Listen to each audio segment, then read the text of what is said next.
नमस्कार, UP live देख रहे हैं आप और मैं हूं आपके साथ ज्योति आर्या। मुख्यमंत्री योगी आदित्यनाथ ने कानपुर में प्रधानमंत्री नरेंद्र मोदी के 24 अप्रैल के प्रस्तावित दौरे से पहले तैयारियों का जायजा लिया और सीएम योगी ने घाटमपुर और पनकी पावर प्लांट समेत कई स्थानों का निरीक्षण भी किया और 19,728 करोड़ रुपए की 225 परियोजनाओं की समीक्षा भी की।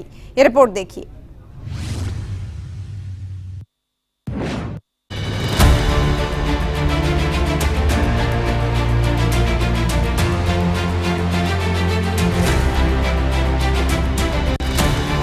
सीएम योगी आदित्यनाथ कानपुर पहुंचे, जहां उन्होंने प्रधानमंत्री मोदी के 24 अप्रैल को प्रस्तावित दौरे की तैयारियों की समीक्षा की। सीएम योगी ने घाटमपुर में 650 मेगावाट के नेवेली पावर प्लांट और पनकी में 660 मेगावाट के पावर प्लांट का निरीक्षण किया। इसके अलावा उन्होंने कानपुर मेट्रो के दूसरे फेज की प्रगति का जायजा लिया, जिसमें कानपुर सेंट्रल तक के रूट की तैयारियां शामिल हैं। सीएम योगी ने चंद्रशेखर आजाद कृषि विश्वविद्यालय के मैदान में पीएम मोदी की प्रस्तावित जनसभा स्थल का भी दौरा किया और व्यवस्थाओं की समीक्षा की। इस दौरान सीएम योगी ने 19,060 करोड़ रुपए की लागत से तैयार 225 विकास परियोजनाओं की प्रगति का निरीक्षण किया।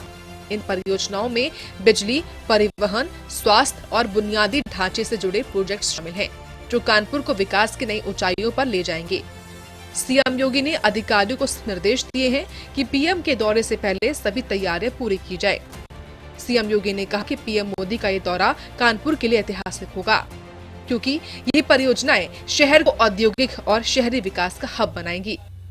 कानपुर मेट्रो के दूसरे फेज के उद्घाटन और पावर प्लांट के लोकार्पण से क्षेत्र में बिजली और परिवहन की सुविधाएं मजबूत होंगी। कानपुर में सीएम योगी का ये दौरा पीएम मोदी के आगामी दौरे और 19,728 करोड़ की परियोजनाओं के साथ शहर के सुनहरे भविष्य की नींव रखेगा। घाटमपुर, पनकी और मेट्रो जैसी परियोजनाएं कानपुर को विकास के नए पथ पर ले जाएंगी। ब्यूरो रिपोर्ट, सूर्य समाचार।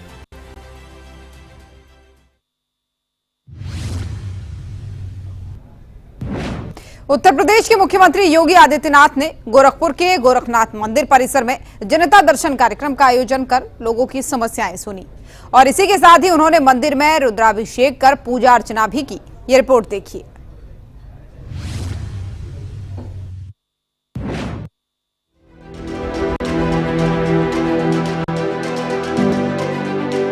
मुख्यमंत्री योगी आदित्यनाथ ने अपने गृहनगर गोरखपुर में गोरखनाथ मंदिर परिसर में जनता दर्शन कार्यक्रम का आयोजन किया। इस दौरान बड़ी संख्या में लोग अपनी समस्या कर पहुंचे। सीएम योगी ने सभी से मुलाकात की और उनकी शिकायतों को ध्यान से सुना। जमीनी विवाद, स्वास्थ्य सुविधा और पुलिस से जुड़ी शिकायतों पर उन्होंने संबंधित अधिकारियों को तुरंत कार्रवाई करने के निर्देश दिए हैं। सीएम योगी ने 2 टूक शब्दों में कहा है कि किसी भी पीड़ित को परेशान नहीं होने दिया जाएगा और उनकी समस्याओं का समाधान भी किया जाएगा। सीएम योगी ने जनता दर्शन में आए लोगों को आश्वस्त किया और अधिकारियों को सख्त हिदायत दी है कि कोई भी शिकायत लंबित न रहे और पीड़ितों को बार-बार चक्कर न काटना पड़े। जनता दर्शन के बाद सीएम योगी ने गोरखपुर मंदिर में बतौर महंत रुद्राभिषेक किया। उन्होंने भगवान शिव की विशेष पूजा अर्चना की और प्रदेश की सुख समृद्धि के लिए प्रार्थना की।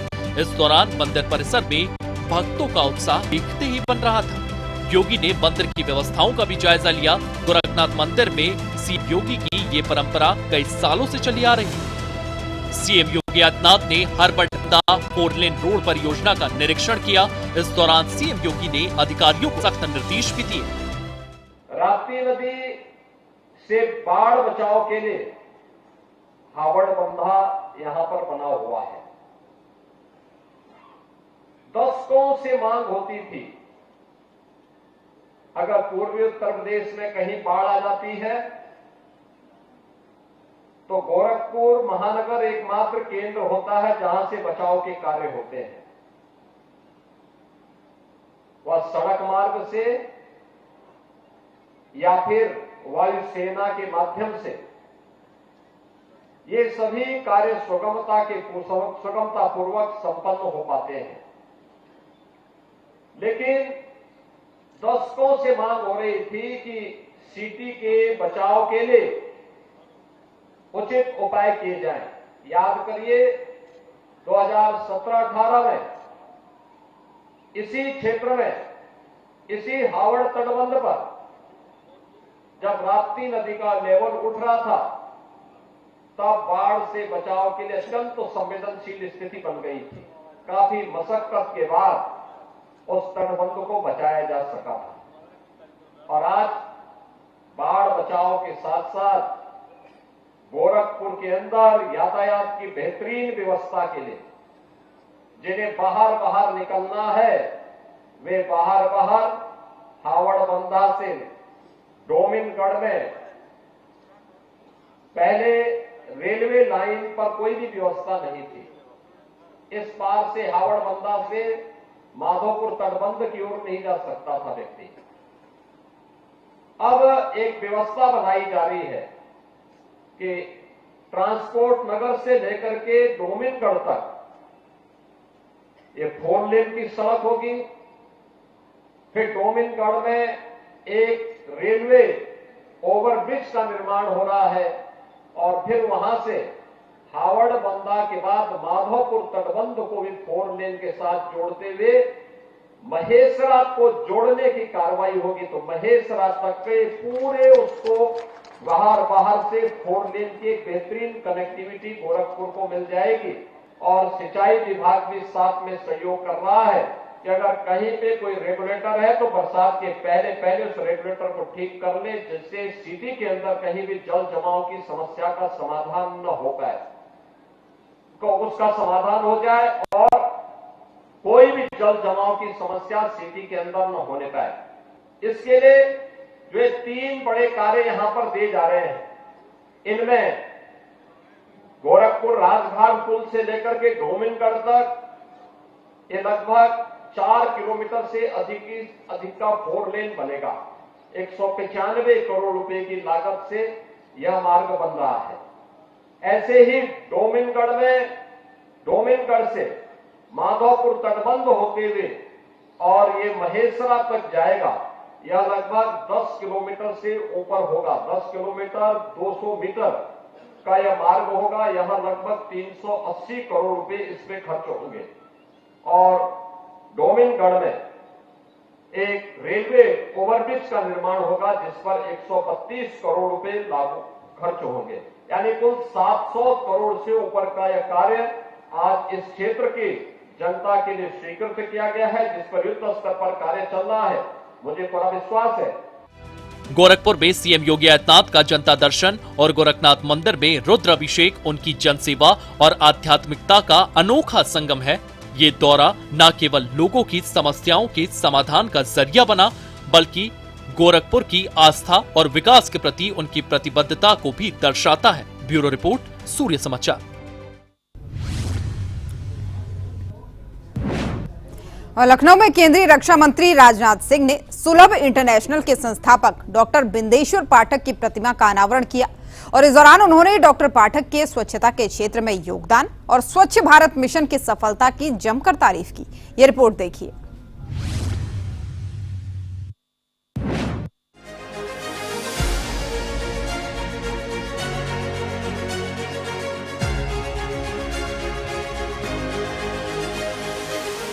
लखनऊ के अलीगंज सेक्टर सी में केंद्रीय रक्षा मंत्री राजनाथ सिंह ने सुलभ इंटरनेशनल के संस्थापक और स्वच्छता के प्रणेता डॉक्टर बिंदेश्वर पाठक की प्रतिमा का अनावरण किया है। इस मौके पर डिप्टी सीएम ब्रिजेश पाठक सहित कई दिग्गज नेता मौजूद रहे हैं। राजनाथ सिंह ने अपने संबोधन में कहा है कि डॉक्टर बिंदेश्वर पाठक ने सुलभ इंटरनेशनल के माध्यम से लाखों लोगों के जीवन में बदलाव लाया। उन्होंने 1968 में स्वच्छता की नींव रखी, जिसे 2014 में प्रधानमंत्री नरेंद्र मोदी ने स्वच्छ भारत मिशन के रूप में देशव्यापी आंदोलन बनाया।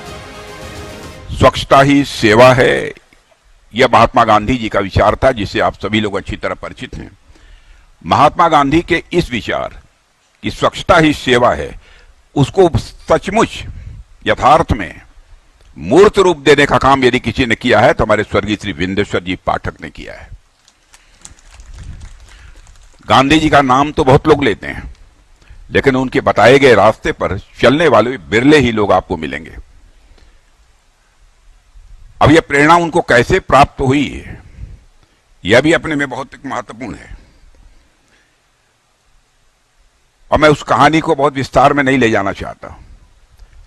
लेकिन मैं मानता हूं पाठक जी के बारे में कि केवल एक सोशल वर्कर अथवा सोशल रिफॉर्मर ही नहीं थे, बल्कि एक सोशल इंटरप्रेन्योर भी थे। और सोशल जो इंटरप्रेन्योर होता है उसका लक्ष्य होता है समाज में बदलाव लाना, और यही उनकी चाहत थी कि हमको समाज में बदलाव लाना है, लोगों की सोच में एक परिवर्तन लाना है। करिए कि हमारे प्रधानमंत्री मोदी जी ने 2014 में स्वतंत्रता दिवस के अवसर पर लाल किले से शौचालयों की बात की। मुझे याद है कि हमारे बहुत सारे विरोधी दल के लोग ये कहते थे कि भाई प्रधानमंत्री होकर और लाल किले के प्राचीर से शौचालय की यह बात कर रहे हैं। तो मैं यह भी मानता हूं कि प्रधानमंत्री ने लाल किले के प्राचीर से जो यह बात की है, इसका मतलब यह होता है कि उन्होंने स्वर्गीय विंदेश्वर जी पाठक के द्वारा किए जा रहे कामों का स्वागत किया है, उसको एक उन्होंने मान्यता दी है। और सुलभ जैसे अभियान को उन्होंने एक सामाजिक सम्मान दिलाने में बहुत ही महत्वपूर्ण भूमिका निभाई है, इसमें कहीं दो मत नहीं है। रक्षा मंत्री राजनाथ सिंह ने कहा है कि बिंदेश्वर पाठक के प्रयासों से शुरू हुआ स्वच्छता का ये सफर आज भारत को खुले में शौच से मुक्त बनाने में कामयाब हुआ है। रक्षा मंत्री ने इसे भारत के लिए बड़ी उपलब्धि बताया और कहा इस गौरव पर हर भारतीय को गर्व होना चाहिए। सुलभ इंटरनेशनल ने न केवल स्वच्छता को बढ़ावा दिया, बल्कि मल ढोने का काम भी खत्म करने और समाज के वंचित वर्गों को सशक्त बनाने में भी अहम भूमिका निभाई। पाठक जी के बारे में मैं मानता हूं कि वो व्यक्ति नहीं थे बल्कि आंदोलन थे, और उनका एक दूरदर्शी सामाजिक उद्देश्य था। और यदि मैं यह कहूं कि पाठक जी ने भारत के स्वच्छता परिदृश्य को एक नई दिशा देने की काम किया है, तो यह कहना भी अतिशयोक्तिपूर्ण नहीं होगा। उन्होंने सिद्ध कर दिया कि यदि सेवा भाव सच्चा हो तो समाज में बहुत बड़ा बदलाव लाया जा सकता है। सुलभ इंटरनेशनल की स्थापना कर न केवल लोगों को उन्होंने स्वच्छता का अधिकार दिलाया, बल्कि उनके लिए एक सम्मानजनक जीवन की राह खोली है। उन्होंने महात्मा गांधी जी के जो स्वच्छता ही सेवा के विचार को मूर्त रूप देने का काम किया है। ऐसे थे हमारे स्वर्गीय श्री विंदेश्वर जी पाठक। सुलभ इंटरनेशनल का काम सामुदायिक शौचालयों को संचालित करने का था, और यहीं तक सीमित नहीं था, बल्कि मैं इसे मानता हूं कि यह सामाजिक क्रांति थी। बहुत ही महत्वपूर्ण भूमिका उन्होंने निभाई है। वो में शौचालय की जीवन शैली के सर्वथा विरुद्ध थे। शायद इसी कारण उनके अंदर प्रेरणा पैदा हुई कि हमको सुलभ इंटरनेशनल का काम प्रारंभ करना चाहिए और स्वच्छता अभियान को भी एक सामाजिक आंदोलन बनाना चाहिए। एक अमानवीय प्रथा से लोगों को निजात दिलाना, जो उन्होंने इस संबंध में अपनी भूमिका निभाई है, उसकी जितनी भी सराहना की जाए, मैं मानता हूं कि वह कम है। लखनऊ में बिंदेश्वर पाठक की प्रतिमा का अनावरण न केवल उनकी विरासत को सम्मान है, बल्कि स्वच्छता और सामाजिक सुधारों की दिशा में देश की प्रतिबद्धता को भी दर्शाता है। ये आयोजन स्वच्छ भारत मिशन की सफलता और बिंदेश्वर पाठक के योगदान को हमेशा याद रखने का प्रतीक है। ब्यूरो रिपोर्ट, सूर्य समाचार।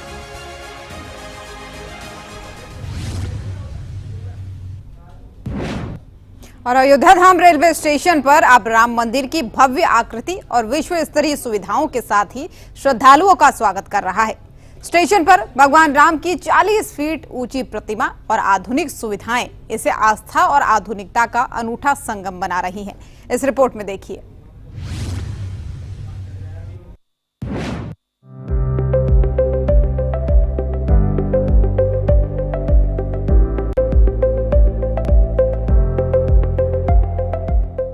अयोध्या धाम रेलवे स्टेशन, जो राम मंदिर से मात्र 1 किलोमीटर की दूरी पर स्थित है, अब श्रद्धालुओं के लिए आध्यात्मिक और आधुनिक अनुभव का केंद्र बन गया है। स्टेशन के परिसर में हाल ही में भगवान राम की 40 फीट की ऊंची भव्य आकृति स्थापित की गई है, जिसे 75 लाख रुपए की लागत से फाइबर ग्लास कंपोजिट मार्बल से तैयार किया गया है। साथ ही हनुमान, स्वास्तिक, मोर, सूर्य और गरुड़ जैसे धार्मिक प्रतीकों की आकृति भी लगाई गई है, जो स्टेशन की शोभा और अत्याधुनिकता को बढ़ा रही है। स्टेशन का डिजाइन राम मंदिर की नागर शैली से प्रेरित है, जिसमें शिखर, छतरी और धनुष बाण जैसे प्रतीक शामिल हैं। 430 करोड़ रुपए की लागत से निर्मित यह स्टेशन 3 मंजिला है, जिसमें lift, escalator, AC waiting room, food plaza और पर्यटक सूचना केंद्र जैसी सुविधाएं उपलब्ध हैं। स्टेशन पर सैर पैनल, वर्षा जल संचयन और सीवेज उपचार संयंत्र जैसे पर्यावरण अनुकूल तकनीकों का उपयोग किया गया है। 304 बेड का अतिथि सत्कार रिटायरिंग रूम भी तैयार है, जहां 200 रुपए से कमरे और 15 रुपए से खाना भी मिलता है। तो ये पहली बार मैं अयोध्या आ रहा हूँ, तो अयोध्या स्टेशन का बनावट जो देख रहा हूँ, इतना अच्छा स्टेशन, इतना अच्छा सुविधाएं और कोई स्टेशन में है या नहीं मेरा जानकारी में नहीं है। जो इतना अच्छा सुविधा, इतना अच्छा कोई मेट्रो स्टेशन में भी इतना अच्छा सुविधा शायद नहीं मिलेगा। इतना बड़ा है और बाहर मेरा जानकारी में बाहर जो मिला है और भी अच्छा बनने वाला है, साइड में भी और भी होने वाला है। क्या क्या चीजें इसमें आपको नजर आई अच्छी चीजें बोल के यहाँ का जो पेस है बहुत अच्छा है। एक से दूसरा नंबर है एक्सीलेटर जो है बहुत अच्छा से। तीसरा है वेटिंग जो एरिया है वो ऊपर में भी है, नीचे में भी है, सब कुछ है। और तीसरा बात है यहाँ का जो बोला हूँ मतलब फुल स्टाफ जो है यहाँ का दूसरा जगह से यहाँ का और भी अच्छा है मेरे हिसाब से। अयोध्या का स्टेशन का मेरा हिसाब से बहुत अच्छा। अयोध्या धाम रेलवे स्टेशन को मेट्रो स्तर की सुविधाओं से लैस बताया जा रहा है, जिसमें कॉन्कोर्स, दिव्यांगों के लिए रैंप और हाई स्पीड वाईफाई जैसी सुविधाएं शामिल हैं। स्टेशन से राम मंदिर तक पहुंचने के लिए ई रिक्शा, इलेक्ट्रिक बस और टैक्सी जैसे साधन उपलब्ध हैं और पैदल यात्रा में मात्र 15 से 17 मिनट लगते हैं। योगी सरकार ने मंदिर तक आवागमन के लिए इलेक्ट्रिक बसों की सेवा शुरू की है।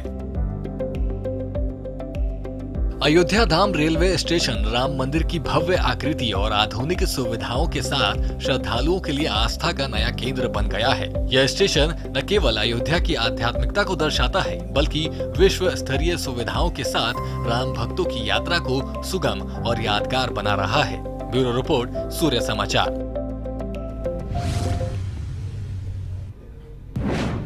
सीतापुर में पुलिस ने खोए और चोरी हुए मोबाइल फोन की बरामदगी के लिए एक बड़ी कार्रवाई की है। पुलिस अधीक्षक चक्रेश मिश्रा के नेतृत्व में सर्विलांस टीम ने 20 लाख रुपए की कीमत के 150 मोबाइल फोन बरामद कर उनके असली ऑनरों को लौटाए हैं। ये रिपोर्ट देखिए।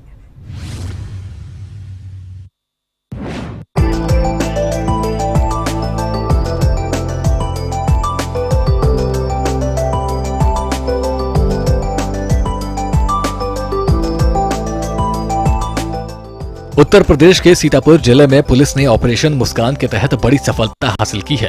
पुलिस अधीक्षक चक्रेश मिश्रा की अगुवाई में सर्विलांस टीम ने सीतापुर नगर कोतवाली क्षेत्र में खोए और चोरी हुए 150 मोबाइल फोन बरामद किए हैं, जिनकी कीमत लगभग 20 लाख रुपए है। इन मोबाइलों को पुलिस लाइन में आयोजित एक कार्यक्रम में एसपी चक्रेश मिश्रा ने खुद अपने हाथों से उनके असली मालिकों को सौंपा। मोबाइल वापस पाकर लोगों के चेहरे खुशी से खिल उठे। पुलिस ने central equipments identity register portal और सर्विलांस तकनीक का उपयोग कर इन मोबाइलों को ट्रेस किया। कई फोन चोरों द्वारा सिम बदलकर इस्तेमाल किए जा रहे थे, जिन्हें पुलिस ने अलग अलग जगहों से बरामद किया। एसपी चक्रेश मिश्रा ने बताया कि यह अभियान लगातार चल रहा है और लोगों से अपील है कि वे अपने खोए या चोरी हुए फोन की शिकायत तुरंत CEIR पोर्टल या नजदीकी थाने में दर्ज कराएं। इस अभियान में बरामद मोबाइलों में विभिन्न ब्रांडों के स्मार्टफोन शामिल हैं, जिन्हें चोरी या गुम होने की शिकायतों के आधार पर ट्रेस किया गया।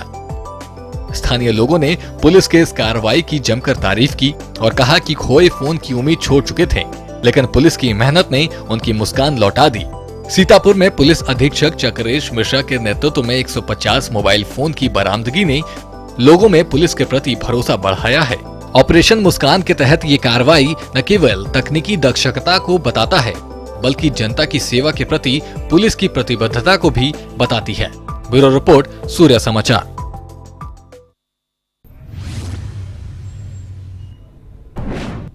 और अब रुक करेंगे अगली खबर का। मुरादाबाद में पुलिस मुठभेड़ के बाद से फैक्ट्री लूट मामले में 2 बदमाशों को गिरफ्तार किया गया। वहीं मुठभेड़ के दौरान दोनों बदमाशों के पैर में गोली भी लगी है और पुलिस ने इन आरोपियों के पास से, इन बदमाशों के पास से भारी मात्रा में लूट का माल भी बरामद किया है। तो मुरादाबाद से ये खबर आपको बताया है। मुरादाबाद में पुलिस और बदमाशों की मुठभेड़ हुई और फैक्ट्री लूट के 2 बदमाशों को गिरफ्तार भी पुलिस ने किया है। ये रिपोर्ट देखिए।